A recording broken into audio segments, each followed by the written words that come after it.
Hello दोस्तों, कैसे हैं आप। आज से हम क्लास 11th की फिजिक्स स्टार्ट कर रहे हैं। दोस्तों, क्लास 10th की जो फिजिक्स का पोर्शन होता है, खासकर जो हमारे सीबीएसई कोर्स का है, वह काफी एक हम आसान पोर्शन माना जाता है 11th के फिजिक्स के सिलेबस के कंपैरिजन में। तो जो स्टूडेंट 10th के बाद एकदम यदि 11th में स्टार्टिंग से ही यदि फिजिक्स में ध्यान न दें, तो उन्हें कुछ समय बाद जो फिजिक्स है यह विषय काफी कठिन प्रतीत होता है। लेकिन यदि आप शुरुआत से ही फिजिक्स का अच्छे से यदि रेगुलर स्टडी करेंगे, इसे समझ के करेंगे, तो यह आपको काफी आसान विषय लगेगा। क्लास 10th की जो हमारी फिजिक्स होती, फिजिक्स का जो पोर्शन था, उसमें काफी हमारे कुछ जनरल टॉपिक्स थे। लेकिन 11th की फिजिक्स काफी वाइड है, काफी विस्तृत है।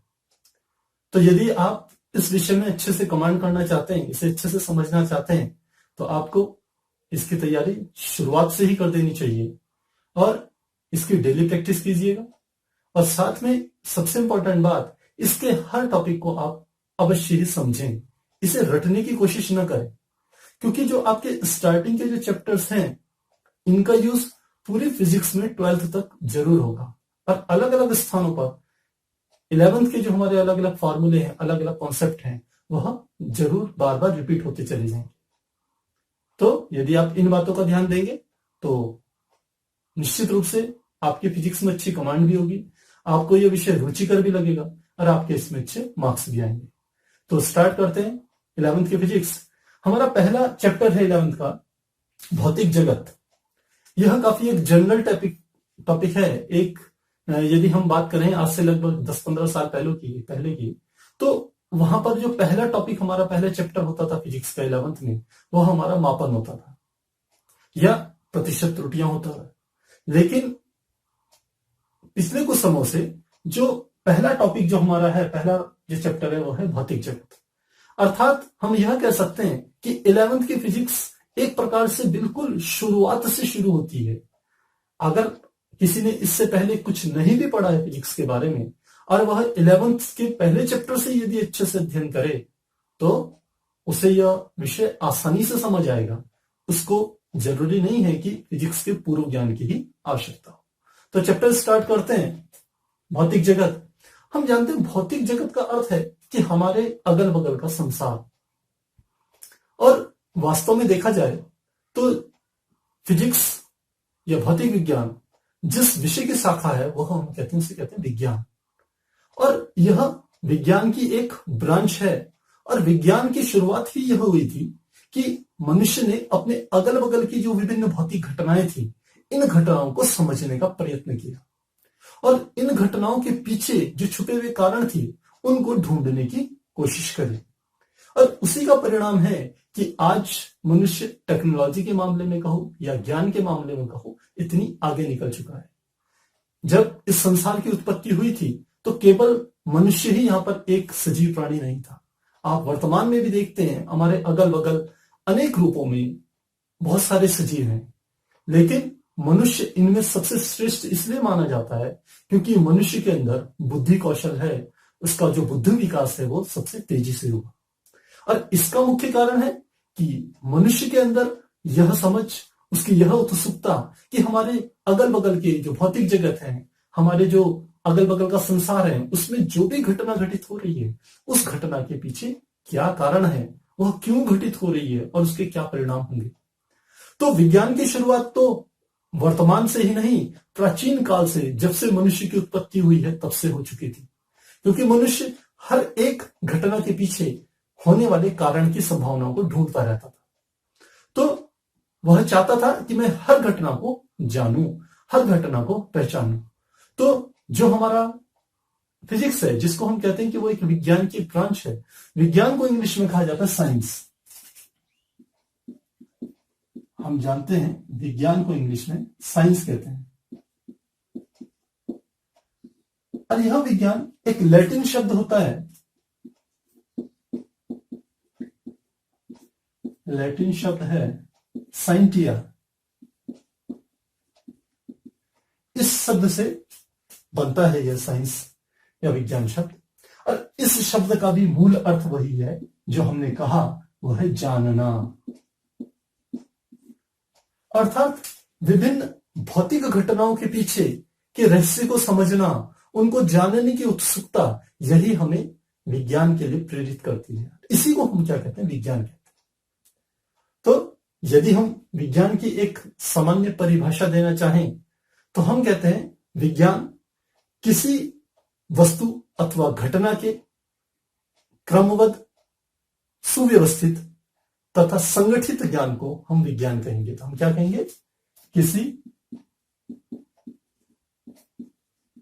घटना के क्रमबद्ध, सुव्यवस्थित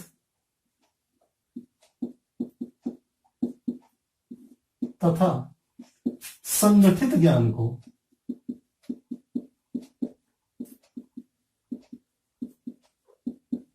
विज्ञान कहते हैं।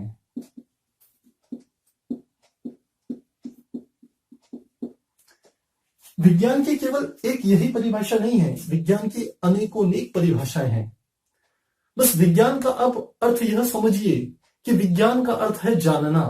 हमारे समक्ष कोई भी एक ऐसी घटना, एक ऐसी वस्तु जिसके बारे में हमें कुछ ज्ञान ना हो, अब जब हमारे अंदर एक ऐसी प्रेरणा, एक ऐसी उत्सुकता उत्पन्न होती है कि हम उसके विषय में सब कुछ जानना चाहते हैं कि वह वस्तु आकार में ऐसी क्यों है, वह वस्तु का रंग ऐसा क्यों है, वह वस्तु इस प्रकार से व्यवहार क्यों करती है, उस वस्तु की उत्पत्ति कैसे हुई, उस वस्तु का विनाश कैसे होगा। जब हम इन सब बातों की गहराई में जाते हैं तो हम कहते हैं हम विज्ञान का अध्ययन कर रहे हैं। तो प्राचीन समय से ही लोगों ने इस प्रकार के विषयों पर रुचि ली और इस प्रकार का अध्ययन किया। वर्तमान में हमें विज्ञान जो फल रूप में हमें मिल रहा है, हमें जितनी भी सामान्य जानकारियां हैं, यह हमें उस पूर्व समय से जितने भी हमारी जो पिछली पीढ़ियां हैं, उन पीढ़ियों द्वारा अर्जित किए हुए छोटे छोटे जो हमारे ज्ञान थे, जिनको हमने क्रमबद्ध करके, सुसंगठित करके, एक ढांचे में हमने ढाल करके जब हमारी पुस्तकों में यह प्रस्तुत हुआ तो हमें क्या हुई, उन सब बातों की जानकारी। यदि हम बात करें अपने केमिस्ट्री में, आपने देखा होगा हमारी मेंडलीव की आवर्त सारणी होती है, तो आपको पता होगा कि उस आवर्त सारणी को बनने में कई वर्षों का समय लग गया, क्योंकि हर साइंटिस्ट क्या करता था, जितने भी प्रकृति में उस समय उपलब्ध तत्व थे, उन तत्वों को अपने ज्ञान के आधार पर, अपने तर्क के आधार पर व्यवस्थित करने की कोशिश करता था। और वही कोशिश करते करते करते करते कई वैज्ञानिकों के सहयोग से मेंडलीव ने अपनी आवर्त सारणी बनाई और बाद में वही आवर्त सारणी आधुनिक आवर्त सारणी में परिवर्तित हो गई। तो हम ये नहीं कह सकते कि जिस मेंडलीव की आवर्त सारणी सबसे ज्यादा उपयोगी थी, तो उससे पीछे किए हुए सारे वैज्ञानिकों के जो कार्य थे वह हमारे लिए फलप्रद नहीं थे, वो हमारे लिए लाभदायक नहीं थे। यदि हम ऐसा कहें तो बिल्कुल गलत होगा, क्योंकि जो हमारा विज्ञान है ये सीढ़ी दर सीढ़ी, क्रमबद्ध क्रम आगे की ओर बढ़ता है। हम जब किसी भी वस्तु के संबंध में, जब हम अपने मन के भीतर कोई एक विचार लाते हैं, अपनी बुद्धि के प्रकाश में कोई एक बात जानने की कोशिश करते हैं, तो हम कहते हैं कि चाहे वह विचार गलत हो अथवा सही हो, हम उसे किसी तर्क पे आधारित, किसी कल्पना पे आधारित उसको जानने की कोशिश करते हैं। और यही चीजें आगे परिष्कृत हो करके, शुद्ध हो करके लास्ट में एक नवीन नियम, एक हम कह सकते हैं उस समय का एक शुद्ध नियम के रूप में परिवर्तित हो जाती है। क्योंकि विज्ञान यह कहता है, भौतिक विज्ञान यह कहता है कि वर्तमान में जो नियम चल रहे हैं, जिन नियमों को हम सार्वभौमिक मान रहे हैं, चाहे वो हमारे न्यूटन के नियम हो, चाहे हमारे आइंस्टीन के नियम हो, यह नियम भी अंतिम सत्य नहीं है। अंतिम सत्य समय के साथ बदलता चले जाएगा, क्योंकि हर समय हम क्या करते हैं, विज्ञान के बारे में कुछ और नई जानकारियां प्राप्त करते हैं, जिससे हम पुराने के जितने भी नियम हैं उन सबको परिष्कृत करते चले जाते हैं। तो फिलहाल हमने बात करी थी विज्ञान की, और हमने कहा किसी घटना के क्रमबद्ध, सुव्यवस्थित, संगठित ज्ञान को विज्ञान कहा जाता है। और यदि हम बात करें अब विज्ञान की ही एक शाखा जिसे हम कहते हैं भौतिक विज्ञान,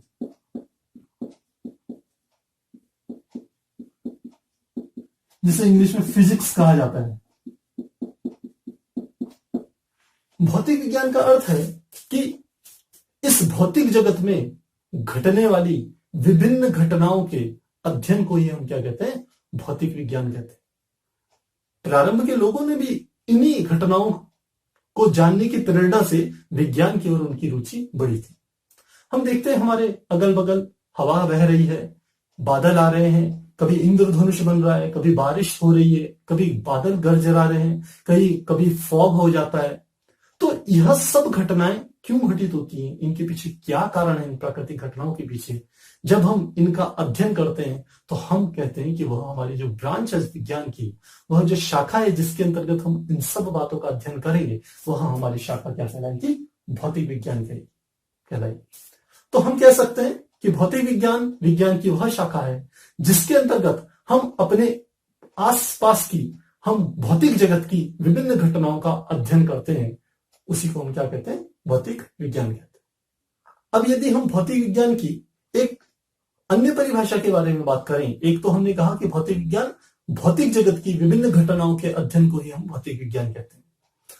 हम भौतिक विज्ञान की बहुत सारी परिभाषाएं दे सकते हैं, और यदि जो दूसरी सबसे सरल परिभाषा, सबसे जनरलाइज जो परिभाषा होगी सार्वभौमिक, उसे हम कह सकते हैं कि हम भौतिक विज्ञान के अंतर्गत द्रव्य और ऊर्जा, इन दो बातों का अध्ययन करते हैं, साथ ही द्रव्य और ऊर्जा की अनोन्य क्रियाओं को भी समझते हैं। तो हम क्या कहेंगे, हम कहेंगे भौतिक विज्ञान के अंतर्गत हम द्रव्य, जिसे हम मैटर कहते हैं,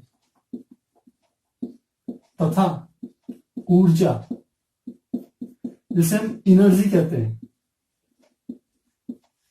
द्रव्य तथा ऊर्जा का अध्ययन करते हैं,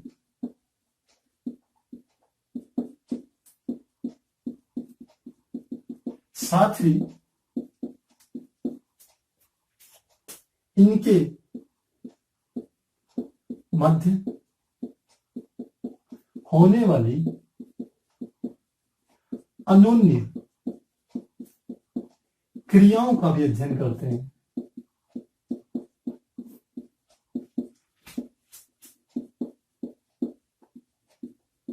क्रियाओं का भी अध्ययन करते हैं। तो इसमें सबसे पहले हम देखें, इस परिभाषा में दो शब्द आए, एक आया है द्रव्य और दूसरा है ऊर्जा। अब पहली बात आती है कि आखिर द्रव्य है क्या। द्रव्य की जो आपने पिछली कक्षाओं में सबसे सामान्य परिभाषा जो ज्ञात करी है या पढ़ी है आपने, वो है द्रव्य जो स्थान घेरता है और जिसका द्रव्यमान होता है, उसे हम क्या कह देते हैं, द्रव्य कहते हैं।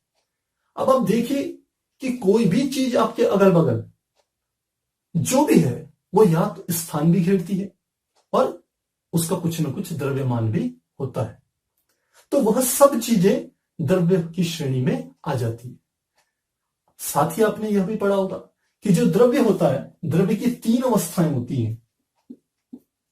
हम कहते हैं द्रव्य की तीन अवस्थाएं आपने पढ़ी होगी। पहली अवस्था थी ठोस, दूसरी अवस्था थी द्रव और तीसरी अवस्था थी गैस। द्रव्य को मैटर कहा जाता है और ठोस को कहते हैं सॉलिड, इंग्लिश में इसको कहा जाता है सॉलिड। द्रव को इंग्लिश में कहा जाता है लिक्विड और गैस को तो गैस ही कहा जाता है। हमारे अगल बगल जितनी भी वस्तुएं हैं, जितने भी द्रव्य हैं, वह सब इन तीन अवस्थाओं में ही उपस्थित हैं। पहले बात करें हम ठोस की। ठोस द्रव्य की वह अवस्था है जिसमें कि पदार्थों का एक निश्चित द्रव्यमान होता है, तो द्रव्यमान तो सब में होता है, पर सबसे खास बात, ठोस द्रव्य की वह अवस्था है जिसका निश्चित आकार और जिसकी निश्चित आकृति होती है और इसका आयतन भी निश्चित होता है। तो हम कह सकते हैं ठोस का आकार तथा आयतन, परिणाम सब कहें तो आकार और आयतन निश्चित होता है। तो हमने दो शब्दों की बात करी यहां पर, एक बात करी है आकार की और दूसरी बात करी है आयतन की। अब हम इसके एग्जांपल लेते हैं ठोस के। जो मेरे हाथ में ये आप देख रहे हैं, यह एक पेन है, मार्कर है। आप देख रहे होंगे इसका एक निश्चित आकार है। मैं इसको, ऐसा नहीं है कि किसी भी क्षण एक मिनट में ही यह स्वतः ही बदल जाए। इसका अर्थ है कि यह ठोस अवस्था में है। और दूसरा हम कहते हैं इसका एक आयतन है, अर्थात यह जितना स्थान घेरती है यह, वह जो स्थान है वो फिक्स है, नियत है कि यह इतना ही स्थान घेरेगी। तो किसी भी द्रव्य की किसी भी अवस्था में यदि यह दो बातें आपको मिले कि उसका आकार भी निश्चित हो और उसका आयतन भी निश्चित हो, तो हम कहेंगे वह द्रव्य की ठोस अवस्था होगी। अब हम बात करेंगे द्रव्य की दूसरी अवस्था जिसे हम कहते हैं द्रव। द्रव्य की हमने पहली अवस्था में कहा जिसे हम ठोस कहते हैं कि ठोस द्रव्य की वह अवस्था है जिसका आकार भी निश्चित होता है और उसका आयतन भी निश्चित होता है। अब हम द्रव की बात करें तो द्रव का आयतन तो निश्चित होता है लेकिन उसका आकार अनिश्चित होता है। सबसे पहले समझते हैं आयतन निश्चित कैसे होता है। मान लो द्रव का पहली बात तो होती है द्रव का गुण कि इसमें बहने का गुण पाया जाता है। तो जितने भी आपके द्रव हैं, चाहे वो तेल हो, चाहे वो जल हो, चाहे दूध हो या किसी भी प्रकार का ऑयल हो, वह सब द्रवों की श्रेणी में आते हैं। अब आपको पता होगा जब हम द्रव लेते हैं तो द्रव को हमारी माप उसकी होती है, हम उसको लीटर में बोलते हैं। हमें 1 लीटर जल चाहिए या 2 लीटर चाहिए, 1 लीटर की बोतल, 2 लीटर की बोतल।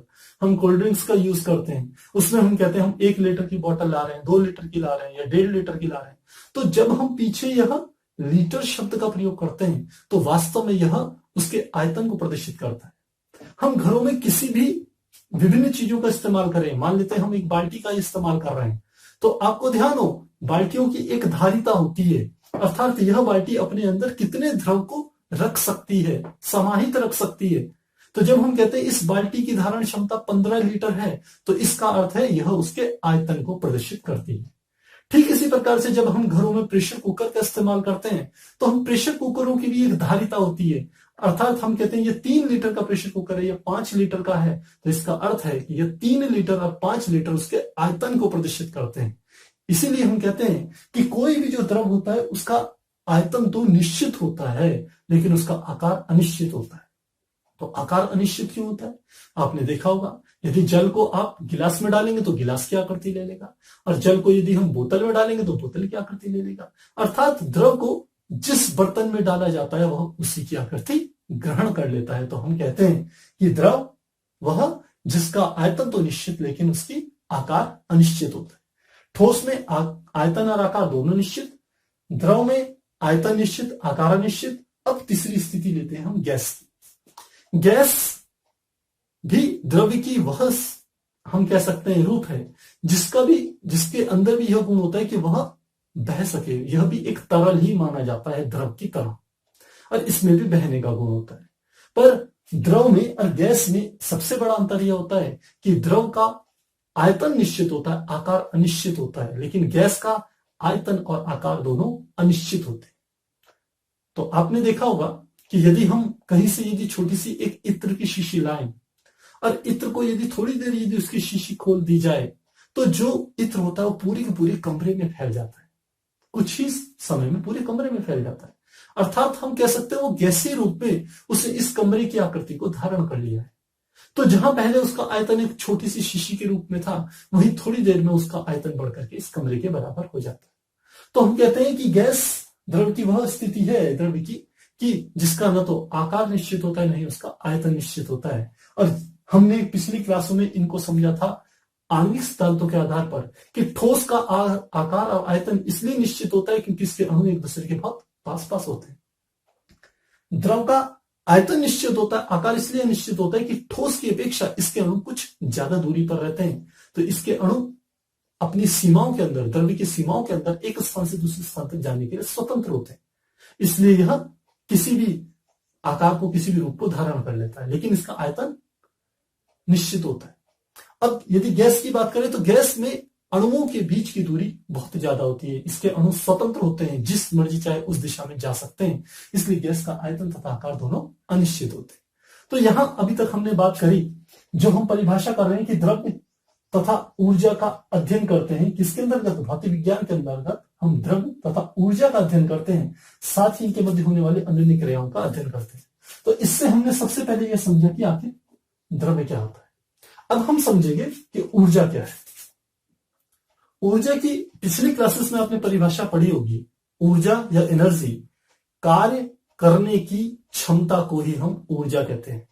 अर्थात कोई भी वस्तु जो कुछ काम कर सके, जो कुछ भी, चाहे वो छोटा काम हो चाहे वो बड़ा काम हो, यदि कुछ भी काम कर सकती है कोई वस्तु तो हम कहेंगे उस वस्तु के अंदर ऊर्जा है। और हम देखें तो हमारे अगल बगल हमें जितनी भी वस्तुएं दिख रही हैं, यह ऊर्जा के ही विभिन्न रूप हैं। आप यदि देखें तो हम स्वयं में, एक मनुष्य भी ऊर्जा का ही एक रूप है। ऊर्जा के जो विभिन्न रूप हैं, उन रूपों की यदि हम बात करें तो ऊर्जा के जो विभिन्न रूप हैं वो है प्रकाश ऊर्जा, ध्वनि ऊर्जा, वैद्युत ऊर्जा, रसायन ऊर्जा, गतिज ऊर्जा, स्थितिज ऊर्जा, और भी बहुत सारे रूप, हम ऊष्मीय ऊर्जा बोल सकते हैं। यह सब ऊर्जा के ही रूप है। और ऊर्जा क्या करती है, एक रूप से दूसरे रूप में रूपांतरित होती रहती है। इसका सबसे इजी, सबसे अच्छा एग्जांपल हमारी विद्युत ऊर्जा है। आपने देखा होगा कि हमारे घरों में जो विद्युत सप्लाई आती है, उस विद्युत ऊर्जा, क्योंकि वो सप्लाई है तो वो एक ऊर्जा का ही रूप है, तो उस ऊर्जा को हम कितनी सारी रूपों में परिवर्तित कर लेते हैं विद्युत ऊर्जा को। जब उस विद्युत ऊर्जा के संपर्क में एक बल्ब लगाया जाता है तो वही विद्युत ऊर्जा प्रकाश ऊर्जा में परिवर्तित हो जाती है। जब उसी विद्युत ऊर्जा के संपर्क में हम एक हीटर या एक प्रेस लगाते हैं तो हम देखते हैं वह विद्युत ऊर्जा ऊष्मीय ऊर्जा के रूप में परिवर्तित हो गई। जब उसी विद्युत ऊर्जा के संपर्क में हम एक पंखा चलाते हैं तो हम देखते हैं विद्युत ऊर्जा गतिज ऊर्जा में परिवर्तित हो गई। तो अर्थात ऊर्जा है तो एक ही चीज, जिसकी मूल परिभाषा है कि किसी वस्तु के कार्य करने की क्षमता को ऊर्जा कहते हैं, लेकिन उसको हम कई रूपों में रूपांतरित कर सकते हैं। और ऊर्जा का सतत रूप से, एक रूप से दूसरे रूप में रूपांतरण होता ही रहता है। अब इस समय मैंने अभी आपको कहा कि हम स्वयं में ही एक ऊर्जा का रूप है। जब हम इस बात को कहते हैं तो इसका अर्थ है कि मनुष्य ऊर्जा का इसलिए रूप है क्योंकि पहले तो मनुष्य के अंदर कार्य करने की क्षमता है, इसका अर्थ उसके अंदर ऊर्जा है। और आप देखिए कि मैं अपनी शारीरिक ऊर्जा का इस्तेमाल करके ध्वनि ऊर्जा को उत्पन्न कर रहा हूं, अर्थात मेरे द्वारा भी क्या हो रहा है, ऊर्जा का रूपांतरण हो रहा है। और हमारे शरीर को कहां से ऊर्जा मिल रही है, जब हम विभिन्न प्रकार के भोजन करते हैं तो भोजनों की जो ऊर्जा होती है वह रासायनिक ऊर्जा के रूप में परिवर्तित होती है हमारे शरीर के भीतर, और हम उस रासायनिक ऊर्जा का इस्तेमाल हमारे शरीर के भीतर शारीरिक ऊर्जा के रूप में हो जाता है और उसके द्वारा हम विभिन्न कार्य कर पाते हैं। और यदि यहां पर हम बात करें आइंस्टीन की, तो आइंस्टीन एक प्रसिद्ध वैज्ञानिक थे।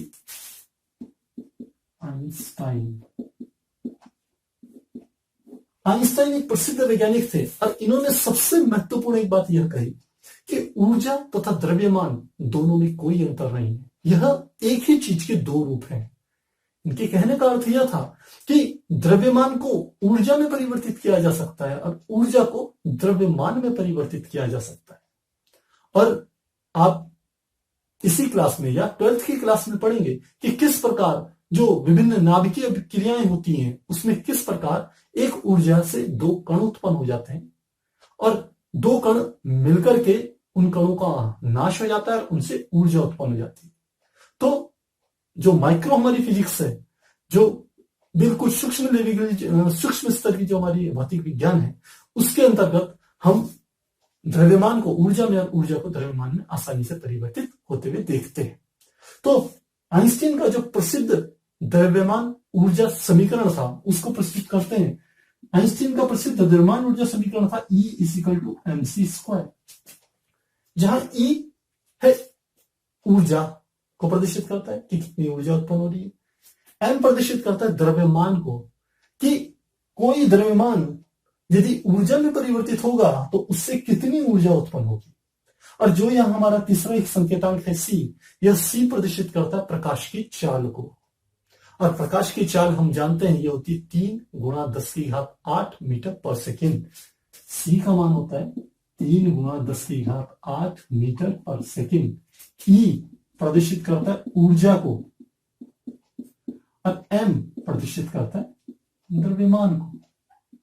तो इस समीकरण के द्वारा आइंस्टीन ने यह सिद्ध करा कि द्रव्यमान और ऊर्जा एक ही चीज के दो रूप हैं, द्रव्यमान से ऊर्जा तथा ऊर्जा से द्रव्यमान को उत्पन्न किया जा सकता है। अब हमारा अगला टॉपिक है भौतिकी का प्रयोजन, कि हम जो भौतिकी विषय पढ़ रहे हैं इसका प्रयोजन क्या है।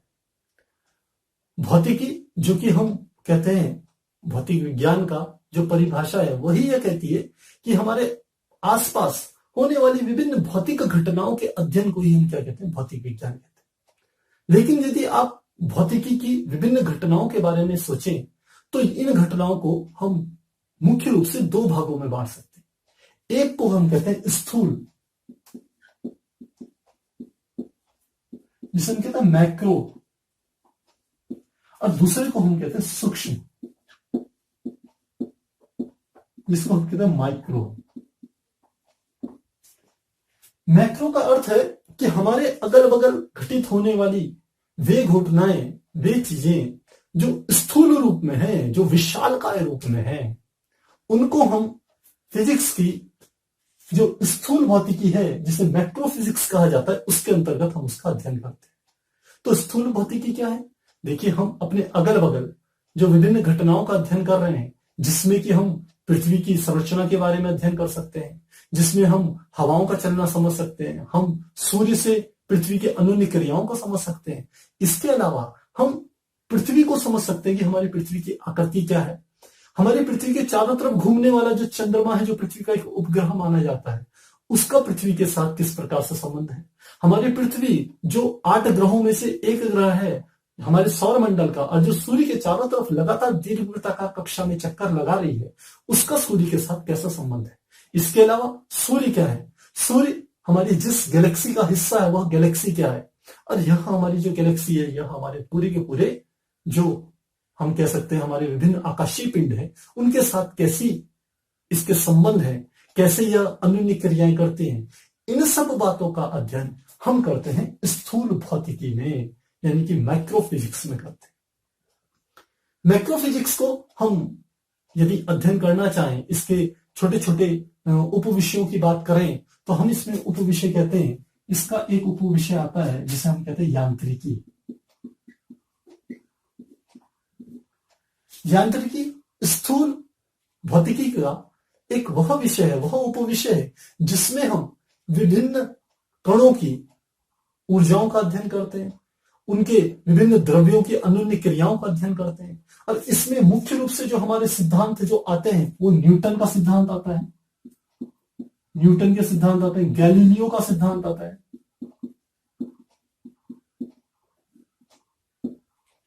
इसके अलावा केपलर के सिद्धांत आते हैं, केपलर के सिद्धांत पढ़ेंगे हम। इसके अलावा आप कह सकते हैं कि अन्य साइंटिस्ट भी हैं, उनके सिद्धांत आते हैं। तो यांत्रिकी, अब यहीं पर हम एक शब्द को भी उपयोग में लाएंगे जिसे हम कहेंगे यांत्रिक ऊर्जा। यहीं पर एक और शब्द हम क्लियर करेंगे जिसे हम कहते हैं यांत्रिक ऊर्जा। यांत्रिक ऊर्जा का अर्थ होता है गतिज ऊर्जा और स्थितिज ऊर्जा के योग को यांत्रिक ऊर्जा कहा जाता है। यांत्रिक ऊर्जा का अर्थ हुआ गतिज ऊर्जा प्लस स्थितिज ऊर्जा, इसके योग को हम कहते हैं यांत्रिक। तो अब हम कहते हैं यांत्रिकी में हम न्यूटन के नियमों को उपयोग में लाते हैं। न्यूटन के आपने पढ़ा होगा पिछली क्लासों में 3 नियम पढ़े होंगे। प्रथम नियम जैसे जैसे जड़त्व का नियम होता है, जो गैलीलियो का नियम भी जो है उसी से संबंधित है। दूसरे नियम से हमें पता चलता है बल बराबर होता है द्रव्यमान गुणा त्वरण, F बराबर m है। और तीसरा नियम सबसे फेमस नियम है जिसे हम कहते हैं क्रिया प्रतिक्रिया का नियम। तो यहां हम यांत्रिकी के अंतर्गत पढ़ते हैं। इसके अलावा केपलर एक साइंटिस्ट थे, वो आप अब 11th क्लास में पढ़ेंगे, किसी क्लास में फिजिक्स में पढ़ेंगे कि केपलर ने विभिन्न ग्रहों की गति के संबंध में कुछ नियम दिए थे, उन्हें हम केपलर के नियम कहते हैं। उसका अध्ययन भी हम किसमें करते हैं, यांत्रिकी के अंदर ही करते हैं। इसके अलावा यदि हम बात करें तो दूसरा हम कहते हैं ऊष्मा गतिकी। ऊष्मा गतिकी का अध्ययन करते हैं स्थूल फिजिक्स में। तो ऊष्मा गतिकी क्या होती है, हम कहते हैं ऊष्मा गतिकी में ताप क्या होता है, ऊष्मा क्या होती है। ऊष्मा का संचरण कैसे कैसे होता है, अर्थात ऊष्मा एक स्थान से दूसरे स्थान तक किस प्रकार से प्रवाहित होती है, किन परिस्थितियों में प्रवाहित होती है, ऊष्मा का प्रवाह कब ज्यादा होगा, कब ऊष्मा का प्रवाह कम होगा, कौन कौन से ऐसे पदार्थ हैं जो कि अपने भीतर से आसानी से ऊष्मा को प्रवाहित होने देते हैं, और कौन से ऐसे पदार्थ हैं जो अपने भीतर से ऊष्मा को प्रवाहित नहीं होने देते। अब इसी ऊष्मा गति से संबंधित हमारी यह भी बात होती है कि आपने देखा होगा गर्मियों के समय पे हम हल्के रंग के कपड़ों का इस्तेमाल करते हैं, जबकि सर्दियों में हम गाढ़े रंग के कपड़ों का इस्तेमाल किया जाता है। ऊष्मा गति की हमें यह बताती है कि जिस बर्तन में हम खाना बनाते हैं गैस के ऊपर रख करके, यदि उसकी नीचे की सतह जितनी ज्यादा खुरदुरी होगी उतना ज्यादा खाना आसानी से पकेगा। खाना पकाने के लिए हम जिस बर्तन का उपयोग कर रहे हैं वह किस धातु का हो कि नीचे से जैसी ऊष्मा उस धातु को मिले वह धातु तुरंत ऊष्मा को ऊपर ट्रांसफर कर दे उसके भीतर जो हमने खाना पकाने के लिए रखा हुआ है उसमें। तो यह सब बातों का अध्ययन हम करते हैं ऊष्मा गतिकी के अंतर्गत। अब हमारा अगला इसके अंतर्गत जो बिंदु आता है, उपविषय आता है, वो आता है प्रकाशिकी। प्रकाशिकी इसे इंग्लिश में थर्मोडायनेमिक्स,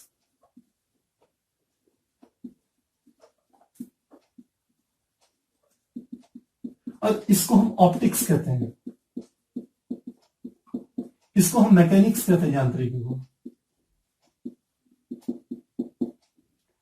प्रकाशिकी स्थूल भौतिकी की वह ब्रांच है जिसमें हम प्रकाश की विभिन्न घटनाओं का अध्ययन करते हैं। आपने पिछली क्लासों में प्रकाश की जिन घटनाओं का अध्ययन आपने पढ़ा है वह है परावर्तन की घटना, अपवर्तन की घटना। इसके अलावा आपने देखा होगा जब प्रकाश एक माध्यम से दूसरे माध्यम पे जाता है तो उसकी हम कहते हैं कि जो चाल होती है वो बदल जाती है और वह अपने रास्ते से थोड़ा सा मुड़ भी जाता है। तो इन सब बातों का अध्ययन हम किसके अंतर्गत करेंगे? प्रकाशिकी के अंतर्गत करेंगे। प्रकाशिकी अपने आप में काफी एक विस्तृत विषय है। इसके अंतर्गत हम सूक्ष्मदर्शियों का अध्ययन करते हैं जिनकी सहायता से छोटे छोटे बैक्टीरिया को हम देख पाते हैं। प्रकाशिकी की सहायता से बने हुए दूरदर्शियों की सहायता से हम विभिन्न ग्रहों के चित्र उतार सकते हैं, उन ग्रहों का अध्ययन कर सकते हैं। इसके अलावा सामान्य जीवन में आप देखते होंगे कि हम अपने घरों में दर्पणों का इस्तेमाल कर रहे हैं। हम जिन व्यक्तियों की नजरें कमजोर हो जाती है उनके लिए हम क्या करते हैं? चश्मों का उपयोग करते हैं। तो यह सारी की सारी बातें, इन सब चीजों का जो अध्ययन हम करते हैं वह प्रकाशिकी के अंतर्गत करते हैं। अगला हमारा टॉपिक आता है तरंग, यानी कि जिसे हम कहते हैं वेव्स। तरंग तथा ध्वनि, साथ में इसके तरंग तथा ध्वनि भी कह सकते हैं, यानी कि वेव एंड साउंड। यह भी हमारी स्थूल भौतिकी की एक ब्रांच है जिसके अंतर्गत हम इस बात का अध्ययन करते हैं कि जब कोई वस्तु हिलती है, उसमें कुछ कंपन होते हैं, तो उन कंपनों से माध्यमों में कैसी हलचलें उत्पन्न होती है और यह हलचल आगे किस प्रकार से बढ़ती है। और इसी के अंतर्गत हम यह पढ़ते हैं कि किस प्रकार से ध्वनि माध्यम की सहायता से एक स्थान से दूसरे स्थान तक पहुंचती है, अर्थात ऊर्जा एक स्थान से दूसरे स्थान तक पहुंचती है। तो यह सारा का सारा हम अध्ययन जो है वो तरंग तथा ध्वनि के अंतर्गत पढ़ते हैं। पिछली क्लासों में आपने ध्वनि या तरंग के संबंध में कुछ छोटी छोटी परिभाषाएं अवश्य पढ़ी होंगी, जिसमें कि आपने पढ़ा होगा तरंग की चाल के बारे में पढ़ा होगा, आपने तरंग धैर्य के बारे में पढ़ा होगा, आपने तरंग की आवृत्ति के बारे में पढ़ा होगा, आपने तरंग धैर्य के बारे में पढ़ा होगा, आवर्तकाल के बारे में पढ़ा होगा। यह सब बातें हमारी किसके अंतर्गत आती है? तरंग तथा ध्वनि के अंतर्गत आती है। तो हमने अभी तक स्थूल भौतिकी में यांत्रिकी, ऊष्मागतिकी, प्रकाशिकी, ध्वनि, तरंग तथा ध्वनि की बात करी। इसके अलावा हम और भी इसकी ब्रांचेस हैं, जैसे हम कह देते हैं वैद्युतिकी,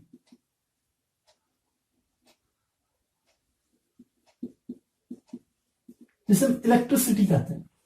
वैद्युतिकी भौतिक विज्ञान की वह ब्रांच है, फिजिक्स की वह ब्रांच है जिसमें कि हम आवेश और उस आवेश के व्यवहार के बारे में अध्ययन करते हैं।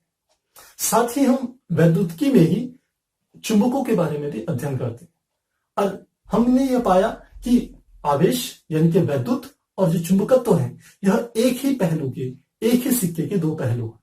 अर्थात वैद्युत से हम चुंबकत्व उत्पन्न कर सकते हैं और चुंबकत्व से हम वैद्युत को उत्पन्न कर सकते हैं। तो जहां पर हम वैद्युत और चुंबकत्व के गुणों का अध्ययन करें, इनके आपस में एक दूसरे में रूपांतरण होने का अध्ययन करें कि किस प्रकार वैद्युत चुंबकत्व को उत्पन्न करती है, किस प्रकार चुंबकीय क्षेत्र के कारण वैद्युत धारा उत्पन्न होती है, यह सब हम भौतिक विज्ञान की वैद्युतीय ब्रांच के अंतर्गत करते हैं।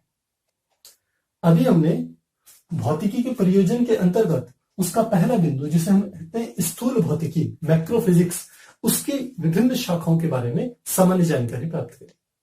अब हम समझते हैं कि सूक्ष्म भौतिकी क्या होती है। सूक्ष्म भौतिकी का अर्थ है कि भौतिकी की वह ब्रांच जिसमें कि हम इलेक्ट्रॉन, प्रोटॉन और नाभिकीय कणों के बारे में हम अध्ययन करते हैं। फिजिक्स की वह ब्रांच हमारी सूक्ष्म भौतिकी कहलाती है, माइक्रोफिजिक्स कहलाई जाती है। और इनके कणों की जो शुरुआत ही होती है, आप देखिए कि कहां तो हम मैक्रोफिजिक्स में आकाशीय पिंडों की बात करते हैं, सूर्य के द्रव्यमान की बात करते हैं, पृथ्वी के द्रव्यमान की बात करते हैं, और कहां हम सूक्ष्म कणों में इलेक्ट्रॉन के द्रव्यमान की बात करते हैं। और आपको ध्यान हो तो इलेक्ट्रॉन का द्रव्यमान जो आपने पिछली क्लासेस में पढ़ा था वह था 9.1 मल्टीप्लाई 10⁻³ kg, अर्थात किलोग्राम के भी 10⁻31 किलोग्राम के सूक्ष्म द्रव्यमान का हम क्या करते हैं, सूक्ष्म भौतिकी के अंतर्गत अध्ययन करते हैं। इसके अलावा हम किसी परमाणु की संरचना, क्योंकि परमाणु में हमने देखा था परमाणु का केंद्रीय भाग जिसे नाभिक कहते हैं, उसके अंदर न्यूट्रॉन और प्रोटॉन होते हैं। अब यदि हम उनके बलों का अध्ययन करें तो उनके बलों का जब हम अध्ययन करेंगे तो हम देखते हैं वह मैक्रोफिजिक्स के अंतर्गत नहीं आता। वहां एक विशेष प्रकार का जो बल काम करता है, जो कि प्रोटॉन प्रोटॉन के बीच में भी काम करता है, प्रोटॉन न्यूट्रॉन के बीच में भी काम करता है, और वह नाभिक को बांधे रखता है। साथ ही हम यह भी देखते हैं कि जो हमारे छोटे छोटे कण होते हैं, हमारे प्रोटॉन और न्यूट्रॉन होते हैं, माइक्रोफिजिक्स ने इसी परिप्रेक्ष्य में यह बताया कि जो हमारे 3 कण होते हैं, इलेक्ट्रॉन, प्रोटॉन, न्यूट्रॉन, यह कण भी एक मूल कण से मिलकर के बने होते हैं, जिस कण को हम नाम देते हैं क्वार्क।